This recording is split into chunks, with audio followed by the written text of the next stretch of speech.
पत्रकार सुरक्षा कायद्याच्या मागणीला अबू आझमी यांचा पाठिंबा। हिंदी पत्रकारिता दिनानिमित्त गोवंडी येथे जर्नलिस्ट मीडिया असोसिएशनच्या वतीने आयोजित विशेष कार्यशाळेत पत्रकार सुरक्षा आणि कल्याणाचा मुद्दा चर्चेत आला। समाजवादी पक्षाचे आमदार अबू आझमी यांनी पत्रकार सुरक्षा कायदा लागू करण्याच्या मागणीला पाठिंबा दर्शवला। जेएमएचे प्रदेश अध्यक्ष संजय निराळे यांच्या नेतृत्वाखाली आयोजित या कार्यशाळेत राष्ट्रीय सचिव तथा महाराष्ट्र प्रभारी सुधीर शर्मा यांनी डिजिटल माध्यमातील जबाबदाऱ्या व पत्रकारितेवर मार्गदर्शन केले।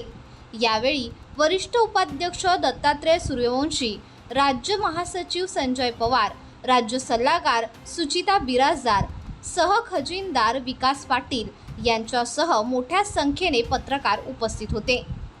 कार्यक्रमात बोलताना आमदार अबू आझमी यांनी पत्रकार सुरक्षा कायदा लागू करण्याच्या जेएमएच्या मागणीला पाठिंबा देत सरकारकडे हा मुद्दा मांडण्यासाठी सहकार्य करण्याचे आश्वासन दिले। तसेच अनेक पत्रकारांचा सन्मानही करण्यात आला।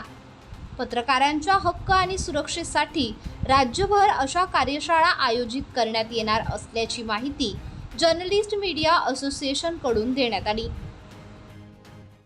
कैसी पत्रकारिता होना चाहिए देश के अंदर, तो इसमें जितनी अच्छी बातें यहाँ की गई, मैं समझता हूँ पत्रकार लोगों को इस बात को सुनकर उस पर काम करना चाहिए। पत्रकार जो है चौथा स्तंभ है लोकशाही का, और इसकी सब बहुत ही अहमियत है।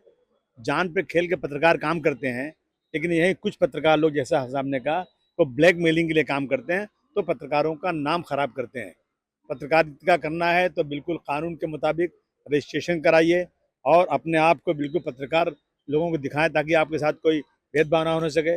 और मैं सरकार से कहूँगा कि पत्रकारों के लिए एक जो है इनके सेफ्टी के लिए एक अलग से लॉ बात चल रही बहुत दिनों से, उस लॉ को पास होना चाहिए, क्योंकि बहुत सारे लोग इन पे हमले कर रहे हैं, इनके साथ लड़ाई झगड़ा करते हैं, और उसमें इनकी सुरक्षा का बड़ा एक सवाल पैदा होता है। तो सरकार को जल्द से जल्द इसके ऊपर काम करना चाहिए। बाकी मैं असेंबली में हूँ, मैं जो भी इन लोगों की आवाज़ उठाना है, जो भी कोई डेलीगेशन ले जाना है, मैं आपका डेलीगेशन लेके जाऊंगा। आपकी मीटिंग में आने से बहुत अच्छा लगा।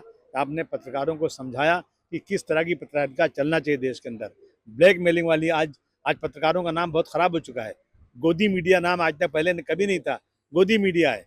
पत्रकार लोग जो हैं ब्लैक मेलिंग कर रहे हैं। तो मतलब इस तरह के लोग जो हैं, लोगों को अगर इस तरह से प्रशिक्षण देंगे, ट्रेनिंग देंगे, मैं समझता हूँ अच्छे लोग आएंगे और उनको समझ में आएगी। सर्व पत्रकार मित्रांना माझ्या वतीने आज हिंदी पत्रकार जे आहेत त्यांना सर्वप्रथम हिंदी पत्रकार दिनाच्या मनपूर्वक शुभेच्छा। तुमचं लेखणीचं कार्य, तुमचं कॅमेऱ्याचं कार्य आणि तुमची पत्रकारिता उद्योन्मुख आणि अधिक उन्नत हो, या माझ्याकडून तुम्हाला मनपूर्वक शुभेच्छा। विषय आता सूर्यवंशी साहेबांनी सांगितल्याप्रमाणे सुधीर शर्माजी यांच्या नेतृत्वामध्ये आम्ही नवी मुंबईत काम करत असतो। सुधीर शर्मा आमचे मार्गदर्शक आहेत आणि कौटुंबिक मित्र आहेत। आमची एक टीम आहे, ज्याच्यामध्ये आमचे पनवेलचे विकास जे आहेत, आमचे ज्येष्ठ पत्रकार उबाळे जे आहेत, आदरणीय मामा, आम्ही त्यांना मामा म्हणतो, ते आहेत। संजयजी यांचा आणि माझा खूप दृढ संबंध आहे। आणखी त्याच्यात जोडणार आहे आम्ही, आमचा मोठा असा ग्रुप आहे। आता ती संख्या सांगण्यासारखं नाही आहे, परंतु आम्ही एक जेएमएच्या मागे एक वेगळी संघटन सुधीरजींच्या पाठीने मार्गदर्शनाखाली उभी करणार आहोत। राहिला विषय पत्रकारितेचा, तर मी गेली 25 वर्ष लिखाण करतो।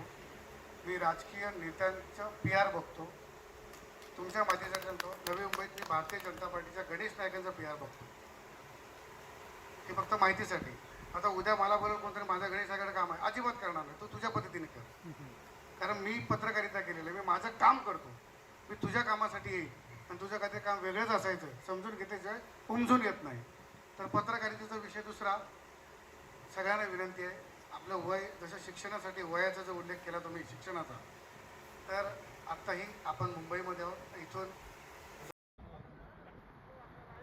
आज असोसिएशनच्या माध्यमातून अतिशय छान मार्गदर्शन या ठिकाणी पत्रकारांना केल्याचं पाहायला मिळालं।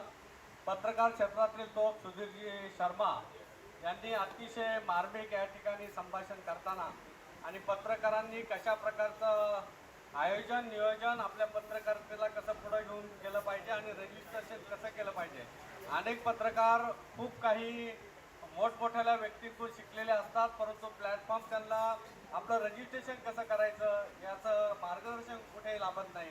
आणि आज त्या संघटनेच्या माध्यमातून आपला यूट्यूब चॅनल असेल किंवा पत्रकार क्षेत्रातून अधिकृत पत्रकार कसं बनता येईल या दृष्टीने जे मार्गदर्शन होणार आहे ते अतिशय मोलाचं असणार आहे.